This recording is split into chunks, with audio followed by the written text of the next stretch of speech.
Les amis, bienvenue dans ce concept. Le but en fait c'est de mettre en avant des potes à moi qui ont des activités pro, artistiques, un peu inhabituelles et donc un peu de les mettre en avant aussi et mettre en avant aussi leur travail. Donc là on est avec l'ami Décla. Salut. Voilà. Donc là en l'occurrence donc on va me shooter. Je voulais juste à la base faire des backstage. Mais donc là on va, c'est la première fois que du coup je vais avoir un shoot pro en plus comme je t'expliquais. Alors ça se fait aussi parce que tu vas partir du Mans. Et donc, malheureusement, ouais, voilà, plein de nouvelles choses qui vont arriver pour toi. Moi, j'avoue que j'étais un peu dans cette phase où j'avais envie de bosser avec toi parce que genre, je voyais ton travail depuis un moment. Puis on se connaît aussi depuis un bon bout de temps, d'amis. Et je m'étais dit, bah ouais, ça peut être une occasion et tout. Et puis, bah t'étais dispo, j'étais dispo, bah voilà, c'est parti. Let's go. Let's go en fait. Donc, qu'est-ce qui t'a mis toi un peu dans le monde de la photo? Comment t'es arrivé là? À la base, quand j'ai commencé la photo, je faisais pas du tout du portrait. J'ai commencé dans les chevaux. Ah d'accord, ok, ouais, rien à voir. Compétition équestre. Ah, donc rien à voir. Donc tu vois, je faisais des journées de fou, enfin des week-ends de fou. Ouais. Je me levais à 4h du mat, je rentrais chez moi à 23h, vraiment en rythme de ouf. Et en fait, donc j'ai commencé ça avant de faire mes études au lycée. Ouais. J'ai commencé la photo en 2013. Ok, ah oui, quand même. Et, 12 ans que tu fais de la photo, quoi. Ouais, c'est ça. Et en fait, arrivé à la fin du collège, qu'est-ce que vous voulez faire? Ouais. Et en fait, moi, je savais que je voulais être photographe. Donc, je dis à la conseillère d'orientation, ouais, je vais être photographe et tout. C'est genre silence dans la pièce. De toute façon, tout ce qui est un peu artistique, c'est. Voilà. Ils veulent te dire, tu veux pas plutôt aller ils sont pas très ouverts et elle m'avait dit, ouais, de toute façon, le bac photo c'est hyper scientifique. Toi, t'es nul en maths, donc t'auras pas accès. Ouais. Bizarrement, j'ai été acceptée. Alors que j'étais vraiment très nulle en maths. Mais ils m'ont quand même accepté, tu vois. J'ai commencé la seconde et ils me disent, vous aimez la photo, mais vous aimez faire quoi? Donc tu sais, tout le monde dit, moi je fais un peu de nature morte, un peu de ci, des oiseaux, des animaux, des trucs classiques. Et moi je dis, moi mon but c'est d'être photographe sur les compétitions équestres. Tu sais, j'avais vraiment genre une vision de ouf où je me voyais sur les gros championnats, les trucs comme ça. Le prof il m'a mis un stop tout de suite, il m'a dit, c'est pas ici que tu feras ça. T'es en lycée artistique, tu vas faire des photos de tout plein de trucs, mais tout ce qui est sportif, c'est clairement pas leur domaine. Et il m'avait dit, à moins que tu trouves un stage dans ce délire-là, sinon c'est mort, tu vois. Du coup, mon stage de seconde, justement, je l'ai fait avec le photographe des Blue Ridge Jump à côté du Mans. C'est un centre international de compétition et t'as des cavaliers du monde entier qui viennent faire des compétitions. Je savais pas qu'on avait des trucs comme ça dans la région. Et c'est à Ivry-l'Évêque. Ah, d'accord. Du coup, j'ai fait mon stage de seconde pendant 1 mois et demi avec le photographe là-bas. Et incroyable, stage de fou et tout. C'est en première. On a commencé à découvrir un peu la photo studio. C'est à ce moment-là que je suis tombée amoureuse du portrait. C'est vraiment, je me suis dit, ah ouais, en fait, c'est ça mon truc. Alors que pourtant, j'étais à des années-lumière de ça, tu vois. Complètement, T'étais même pas sur de l'humain déjà à la base. Ah ouais, non, même pas. Un peu d'humain, parce qu'il y a un humain sur le cheval. Il y a un jockey, forcément. Mais il y a un cavalier et tout. Un cavalier, non, t'étais plus sur. C'est pas de la course, c'était plus du saut. Ouais, c'était ça, du saut, des compétitions et tout, même tout ce qui était dressage et tout. Enfin bref, il y a plein de disciplines dans cette discipline. Et du coup, en première que j'ai découvert le portrait. Et en fait, de là, tu vois, depuis, j'ai jamais lâché en fait. Comment justement t'as trouvé ton style aujourd'hui? Parce que t'as vraiment un style, moi je trouve, qui est vraiment très marqué au niveau de tes styles de photos, avec des ombres assez sombres au niveau de ta DA. Comment t'en es arrivé là justement? Je pense que je l'ai toujours eu parce que déjà au lycée, quand j'ai commencé à faire des portraits et des photos en studio, c'est même quand on nous faisait faire de la photo culinaire, moi il y avait toujours des ombres partout et même les portraits.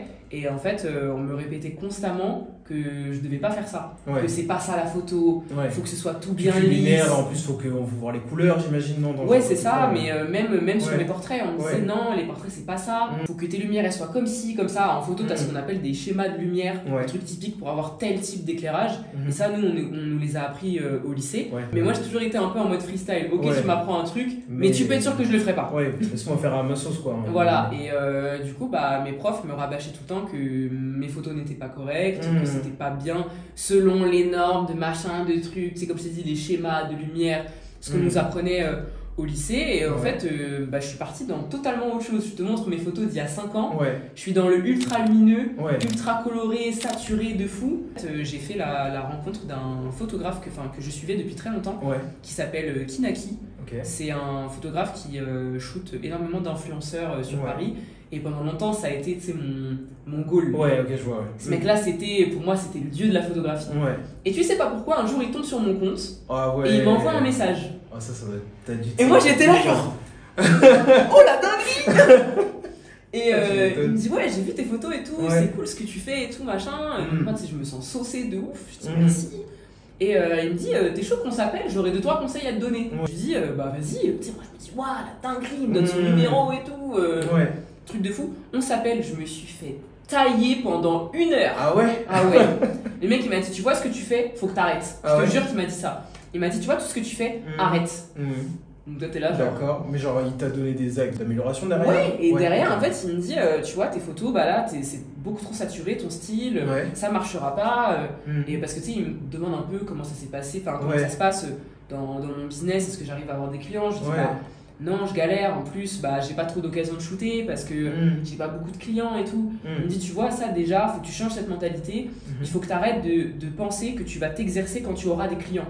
Ah oui, non, ouais. Il faut que tu fasses du contenu sans être payé. Et tu sais, au début, je disais, bah ouais, mais faire des collabs et tout, vas-y, les gens qui viennent me demander des collaborations, je peux pas accepter. Il me dit non, faut pas que tu acceptes les gens qui viennent te demander des collabs, il faut que toi tu ailles vers les gens. Tu démarches les gens toi-même. Parce qu'il faut que le projet vienne de toi. Et c'est comme ça que tu vas développer ton style, évoluer, et après tu attireras la clientèle que tu souhaites.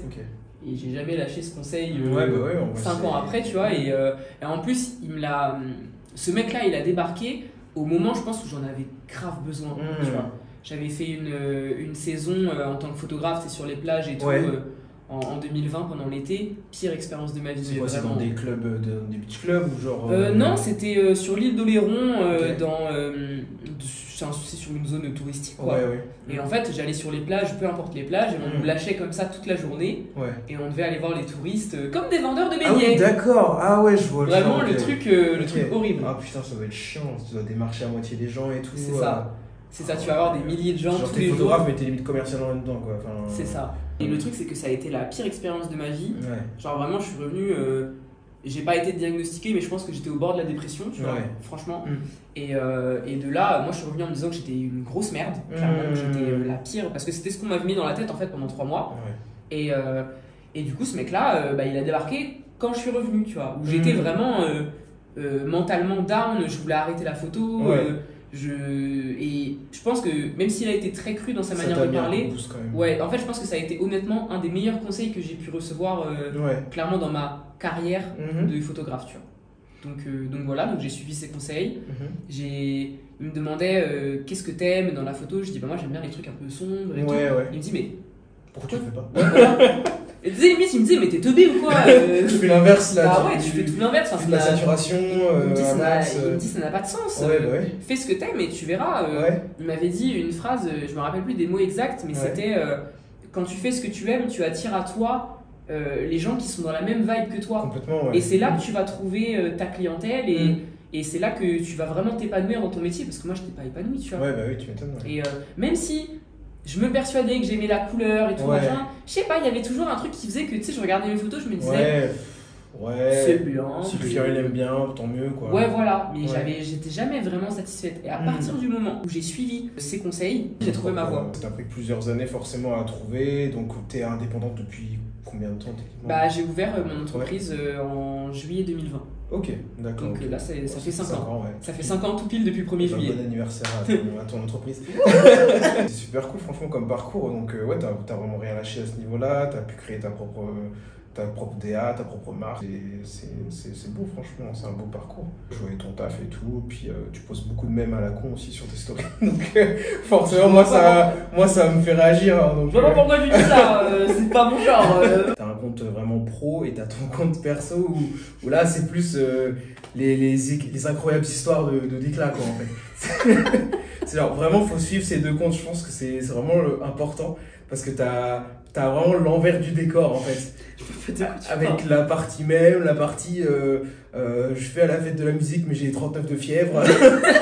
Genre moi je trouve que c'est trop drôle à suivre parce que je pense qu'il y a beaucoup de photographes qui veulent vraiment que ce côté pro et toi tu gardes quand même la personne que t'es, tu le montres quand même quoi. Parce que tu vois même sur mon compte pro en vrai tu regardes mes stories, des fois je suis en train de faire la con ici, je suis là, on me voit comme ça dans mes stories, pas coiffé, rien, je m'en tape. Et en vrai, je pense que ça crée une proximité aussi, tu vois, avec les personnes qui me suivent, parce que du coup, ça fait trop influenceuse quand je dis ça, pas du tout. Mais en vrai, bon, même tu vois, si j'ai pas 100 000 abonnés et tout, bah, avec le peu que j'ai quand même un peu, tu sais, une petite communauté. Une petite commune, t'as l'interaction. Ouais, c'est ça, un peu toujours les mêmes personnes qui répondent et tout, et ça fait plaisir, tu vois, de voir que bah, ça fait des années que j'ai mon compte Insta, et malgré ça, bah, justement, il y a cette continuité des gens qui me suivent depuis, genre, l'autre fois, il y a une fille, je la croise dans la rue, elle me dit, tu sais que je te suis depuis 2017. Moi, j'étais là dès le début. Ouais, j'étais là dès le début. Avant même que tu commences. J'étais là. Le post où t'étais au McDo, j'ai liké. Je te jure. Et ouais, ça fait trop plaisir, tu vois, quand tu vois des gens comme ça. On parlait de la Fashion Week tout à l'heure. Il y a des gens, justement, des influenceurs étrangers et tout, qui me suivent. Ils ont des 600 000 abonnés et tout. Putain, c'est ouf. Et ils me follow toujours. Ouais. Alors que tu te dis, bon, ils vont voir, ils vont avoir les photos que t'as fait de oui, voilà, Après, ils vont te zapper après la Fashion Week, voilà, tu vois. C'est ça, mais non, puis des fois, ils répondent à mes stories et tout. Ouais, puis tu les recroises des fois sur des... c'est ça. C'est ça qui est trop marrant, c'est que j'en ai fait combien des Fashion Week? J'en ai fait 3. Ouais. Et là, j'ai pas pu aller à la dernière parce que bah, j'étais tout le temps au Mans pour le travail. Mais tu vois, les premières que j'ai faites, enfin la toute première, j'avais pris des contacts, je les ai recroisés parce que c'est quand même tous les 3-4 mois les Fashion Week. T'as le temps de zapper les gens entre temps. Mais non, il y en a, ils t'oublient pas. C'est des gens qui croisent plein de gens en plus. Ouais, bah ouais, de ouf. Et il y en a plein qui me disent, oh, mais c'est toi et tout, j'avais trop aimé tes photos et tout. Elle est trop chou. Non, mais ça c'est cool, ça permet de se faire un petit portefeuille de potentiels futurs clients aussi. Ouais, c'est ça, tu sais pas, ou tu sais quelqu'un qui te ramène de l'influence un peu sur leur profil, ou ça peut donner des idées pour d'autres choses. Donc, c'est ça. C'est trop bien, franchement. Enfin, c'est quoi la suite maintenant, du coup, aujourd'hui? Bah, je sais que t'as le projet donc, de partir du Mans, donc vers quoi tu t'orientes maintenant? Quels sont tes projets futurs? Bah, déjà, déménager à Paris. Parce qu'à Paris, tu as un brassage de, tu sais comment dire, un brassage culturel et un brassage de clientèle qui est beaucoup plus grand qu'au Mans. Et comme mon style, justement, on en parlait aussi tout à l'heure, il est très niche, bah en fait, j'ai plus d'opportunités de croiser des gens qui vont aimer mon style et qui voudront ce style-là dans une ville comme Paris, que malheureusement... plus facilement des étrangers aussi qui passent par là, un peu par hasard.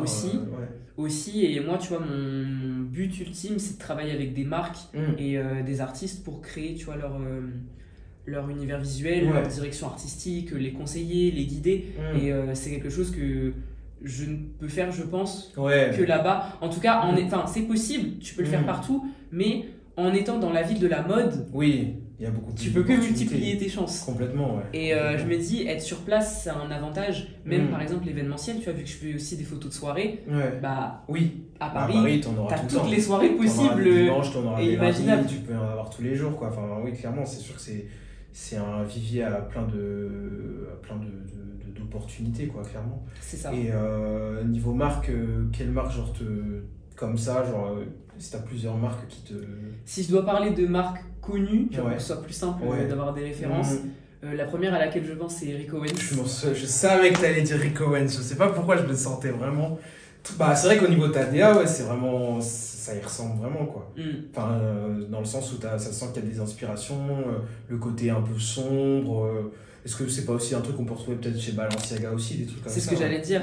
Rick Owens, Balenciaga, après la Balenciaga, il change de directeur artistique. Donc Demna, lui qui était dans un délire très sombre et tout, apparemment là, le nouveau qu'ils ont, la nouvelle, je sais plus, c'est plus des trucs très colorés et tout ça. Mais en tout cas, Balenciaga sous la DA de Demna, dinguerie, ça aurait été totalement mon délire. L'OEV aussi. L'OEV, ils ont un peu cette vibe un peu dark et tout. Après, t'as tout ce qui est Alexander McQueen. Enfin, en fait, tout ce... Margiela.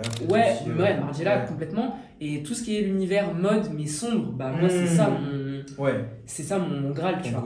J'espère que tu auras des opportunités avec ces marques. Ça serait trop cool, hein. Franchement, ça serait ouf. Hein. On n'a plus qu'à passer au shoot. Hein. Ouais, en vrai, let's go. C'est parti. Let's go.